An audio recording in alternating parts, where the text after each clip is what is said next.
Hello friends, मेरा नाम है सी विवेक गोयल और आज के इस वीडियो में बहुत इंपॉर्टेंट डिस्कशन में लेकर आया हूं जो हमारे नवंबर दिसंबर 2020 एग्जाम के लिए एप्लीकेबल है। ये है tax rate in relation to company for assessment year 2020-21। Important ये इसलिए भी हो जाता है क्योंकि जब सितंबर 2019 में टैक्स ऑर्डिनेंस के थ्रू अमेंडमेंट की गई थी, उसके बाद जो एग्जाम था जहां पर ये रेट एप्लीकेबल थे, ये एग्जाम्स होने थे मई जून 2020 में, जो लॉकडाउन के कारण नहीं हो पाए। इट मींस नवंबर या दिसंबर में जो अब एग्जाम होने वाले हैं, तो ये फर्स्ट अटेम्प्ट होगा जहां पर ये tax rate examination point of view से एप्लीकेबल होंगे। तो बहुत इंपॉर्टेंट है एग्जाम के पॉइंट ऑफ व्यू से, इसको ध्यान से कीजिएगा। यहां पर सिर्फ मैं आपके साथ टैक्स रेट डिस्कस कर रहा हूं, यहां पर हम टैक्स कैलकुलेट करना नहीं सीखेंगे। सबसे पहले बात करते हैं फॉरेन कंपनी। फॉरेन कंपनी के टैक्स रेट में कोई चेंज नहीं है एक्सेप्ट मैट। फॉरेन कंपनी का जो बेसिक टैक्स रेट है ये है 40% ऑफ इनकम। जो भी इनकम है उस पर 40% का टैक्स रेट लगेगा और इस फॉरेन कंपनी पर मैट भी एप्लीकेबल है। जी हाँ, फॉरेन कंपनी पर मैट एप्लीकेबल होता है और मैट का जो रेट है ये रिड्यूस होकर 15% हो चुका है।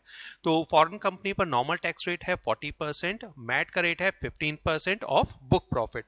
टैक्स रेट 40% किस पर लगेगा? टोटल इनकम पर।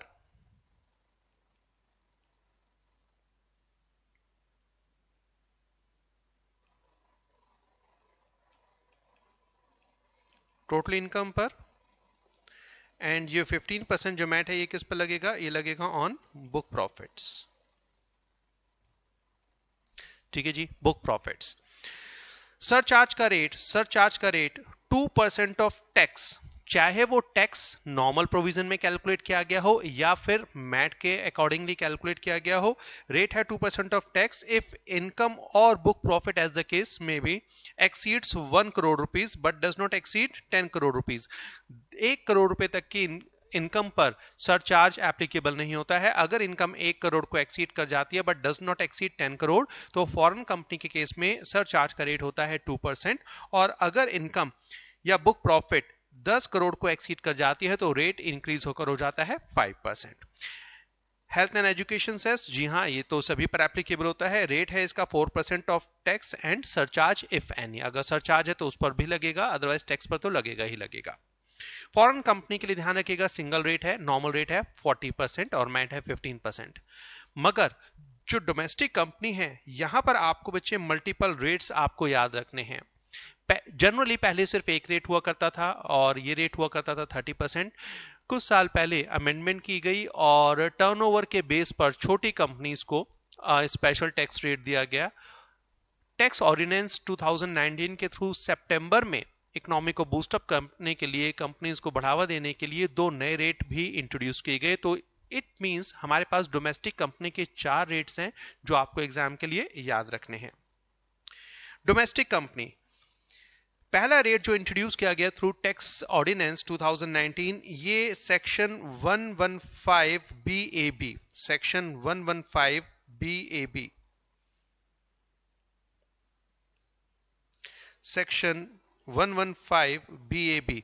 और ये जो रेट है ये एप्लीकेबल है केवल और केवल मैन्युफैक्चरिंग कंपनीज पर। ध्यान रखिएगा, सेक्शन 115 BAB का जो रेट है ये केवल मैन्युफैक्चरिंग कंपनीज पर एप्लीकेबल है और ये केवल उन्हीं मैन्युफैक्चरिंग कंपनीज पर एप्लीकेबल है जो स्टार्ट हुई हैं 1/10/2019 या उसके बाद, मतलब 1 अक्टूबर 2019 या उसके बाद जो कंपनियां बनी हैं, मैन्युफैक्चरिंग कंपनी है, ये सेक्शन 115 BAB का ऑप्शन ले सकती है। मैंने वर्ड यूज किया है ऑप्शन। जी हाँ, ये जो 2 नए टैक्स रेट इंट्रोड्यूस किए गए हैं, A और B, 115 BAB एंड 115 BAA, ये दोनों ही रेट ऑप्शनल हैं और अगर एक बार ये ऑप्शन ऑप्ट करने जाता है तो फ्यूचर इसको चेंज नहीं किया जा सकता।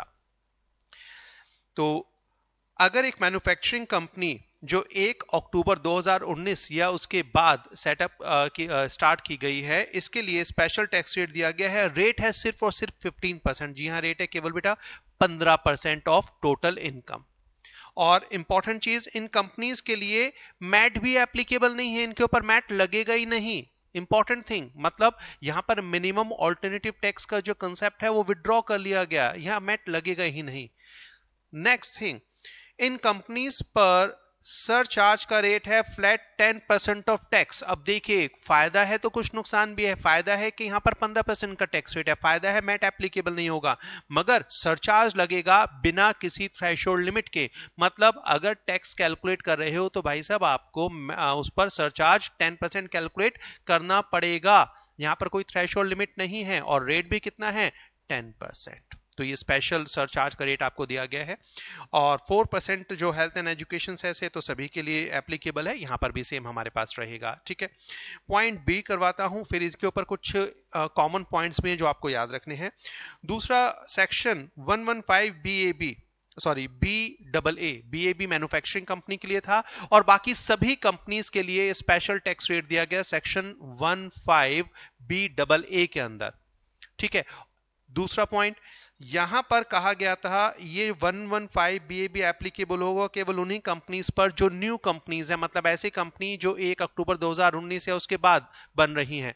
मगर ये जो 115 BAA है ये new companies as well as existing company पर भी एप्लीकेबल होगा। ठीक है, तो अब जरा समझिए, अगर कोई कंपनी ऑलरेडी एग्जिस्ट करती है और अगर वो मैन्युफैक्चरिंग कंपनी है तो बेटा वो 115 BAB में नहीं जा सकती, वो मैक्स टू मैक्स 115 BAA में ही जा सकती है।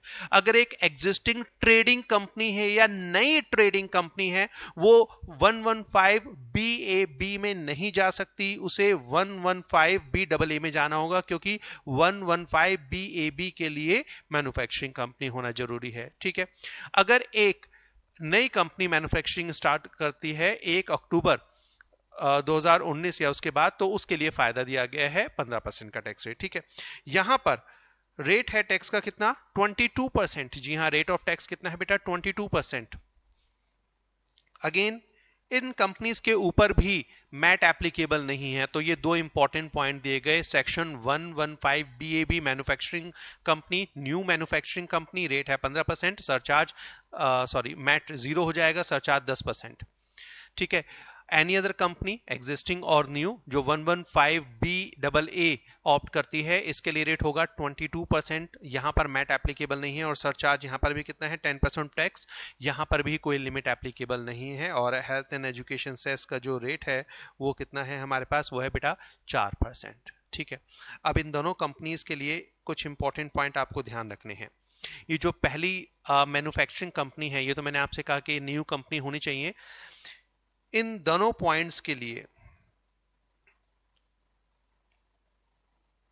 बच्चे, इन दोनों केसेस के लिए, केस ए और केस बी जो मैं बात कर रहा हूं 115 BAB या 115 BAA, यहां पर गवर्नमेंट ने फायदे तो दिए हैं मगर यहां पर कुछ रिस्ट्रिक्शंस पे लगा दी गई हैं। ये कंपनी सेक्शन 10AA में जो एग्जाम्पशन होती है वो क्लेम नहीं कर सकती। सेक्शन 80 C280U में जो पॉइंट हमारे पास सी होता है, जो हमारे पास सी पार्ट है जिसमें डिडक्शन टैक्स हॉलिडे से रिलेटेड मिलती हैं, जैसे ATI, ATIB एक्सेट्रा। ठीक है, ये कंपनीज क्लेम नहीं कर सकती। PGBP की स्पेशल बेनिफिट जो मिलते हैं एक कंपनी को, जैसे एडिशनल डेप्रिसिएशन हो गया, specific deduction for scientific research हो गया, सेक्शन 35 AD हो गया एक्सेट्रा। ठीक है, तो बहुत सारी डिडक्शंस हैं जो पीजीबीपी में ये कंपनीज अवेल नहीं कर पाएंगी।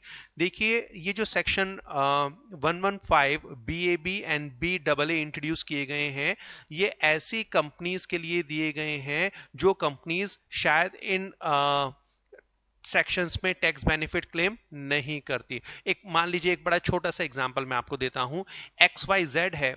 ठीक है, एक XYZ एजुकेशन कंपनी है, XYZ है जो ऑनलाइन क्लासेस प्रोवाइड कराती है। अब XYZ एक कंपनी है जो ऑनलाइन क्लासेस प्रोवाइड कराती है, इसे पता है कि हमें टैक्स हॉलिडे का बेनिफिट मिलता नहीं है, हम एडिशनल डेप्रिसिएशन का बहुत ज्यादा बेनिफिट ले नहीं पाते हैं, सेक्शन 35 AD में हम फॉल करते नहीं है, और साइंटिफिक रिसर्च के लिए ना तो हम कोई डोनेशन करते हैं और ना ही हम साइंटिफिक रिसर्च अपने पार्ट पर खुद कर रहे हैं। मतलब अगर कोई कंपनी को लगता है कि जो डिडक्शंस रिस्ट्रिक्ट की गई हैं वो हम लेते ही नहीं, तो उन कंपनी के लिए बहुत ज्यादा बेनिफिशियल है, क्योंकि उनको बैठे बिठाए रिड्यूस्ड टैक्स रेट का बेनिफिट मिल जाएगा, ठीक है। बट ध्यान रखिएगा, जैसे मैंने आपसे कहा, पॉइंट ए और पॉइंट बी दोनों में जो टैक्स रेट है ये क्या है, ये ऑप्शनल है, मगर एक बार अगर ये ऑप्ट कर लिए तो फ्यूचर में इनको चेंज नहीं कर पाएंगे, ठीक है। आई वुड सजेस्ट कि ये इसको आप एक बार डिटेल में जरूर पढ़ें अपने स्टडी मॉड्यूल से। चलो बेटा, ठीक है, अब बढ़ते हैं आगे। अब ये कन्वेंशनल टैक्स रेट है, ठीक है। अब अगर आप सेक्शन 115 BAB या BAA में फॉल नहीं करते तो फिर नॉर्मल रेट है, एक रेट है 30%, एक है 25%। तो अगर ऐसी कंपनी है जिसका टर्नओवर या ग्रॉस रिसीट प्रीवियस ईयर 18-19, अब बड़े ध्यान से इसको समझना, मैं यहां पर बेटा बात करा रहा हूं, मैं यहां पर आपसे बात कर रहा हूं असेसमेंट ईयर 2021, जिसका प्रीवियस ईयर होगा 1920। अगर हम प्रीवियस ईयर 1920 में बात कर रहे हैं तो हमें टर्नओवर कंपनी का प्रीवियस ईयर 17-18 का चेक करना है। 18-19 देखो, प्रीवियस ईयर 1920 से इमीडिएटली जो पहले आता है वो क्या होता है, प्रीवियस ईयर 18-19। बट गवर्नमेंट को पता है कि अगर हमने प्रीवियस ईयर 18-19 मतलब लास्ट ईयर के टर्नओवर पर बेस रखा तो कंपनीज अपने बुक्स ऑफ अकाउंट्स में टर्नओवर को मैनिपुलेट कर सकती हैं और टैक्स बेनिफिट ले सकती हैं।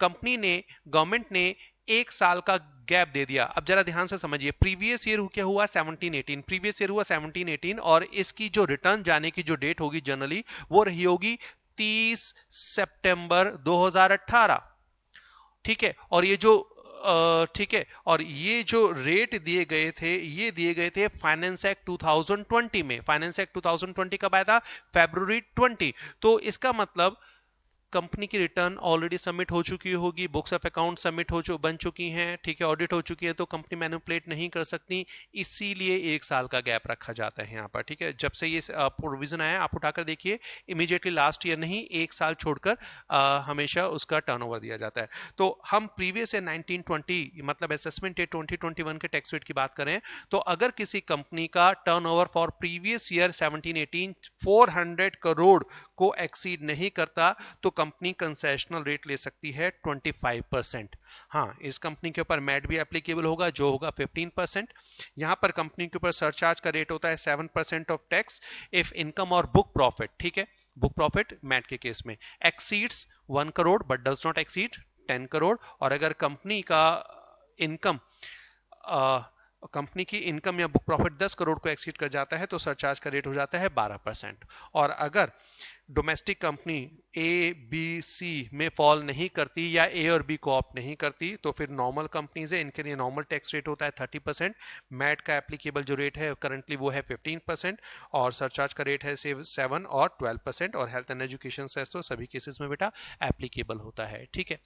अब एग्जाम में आपके पास अगर क्वेश्चन बनता है, ठीक है, यहाँ पर एमसीक्यू एक इंपॉर्टेंट आपके पास बन सकता है, तो बड़े ध्यान से आप कीजिएगा। यहाँ पर बेटा सेक्शन जरूर याद करके जाइएगा, मैं बार बार कह रहा हूँ, यहाँ पर सेक्शन 115 BAB में इंपॉर्टेंट कंडीशन है मैन्युफैक्चरिंग कंपनी होनी चाहिए और 1 अक्टूबर 2019 से उसके बाद कंपनी इनकॉर्पोरेट होनी चाहिए, ठीक है। ये जो सेक्शन BAA है ये एग्जिस्टिंग एंड न्यू दोनों कंपनीज पर एप्लीकेबल है।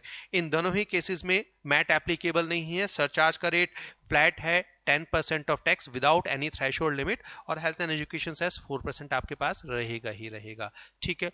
और इन केसेस में दोबारा ये ऑप्शनल है, एक बार ऑप्शन लिया तो इसको चेंज नहीं कर पाएंगे, जब भी ऑप्शन लेंगे तो इसको चेंज नहीं कर सकते। और ए और बी को अगर फॉलो करते हैं तो यहाँ पर कुछ डिडक्शन है वो आप क्लेम नहीं कर सकते, जो लॉसेज हैं वो आप सेट ऑफ नहीं कर पाएंगे, इसका आपको ध्यान रखना होगा। तो कंपनी अगर कंसेशनल रेट का बेनिफिट लेती है तो कंपनी को कुछ डिडक्शंस को लूज करना होगा।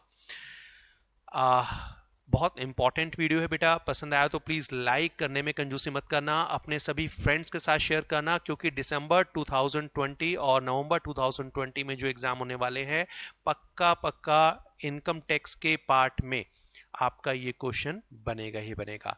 वाइंड अप करते हैं, मिलते हैं नेक्स्ट लेक्चर में। Till then keep learning, all the best.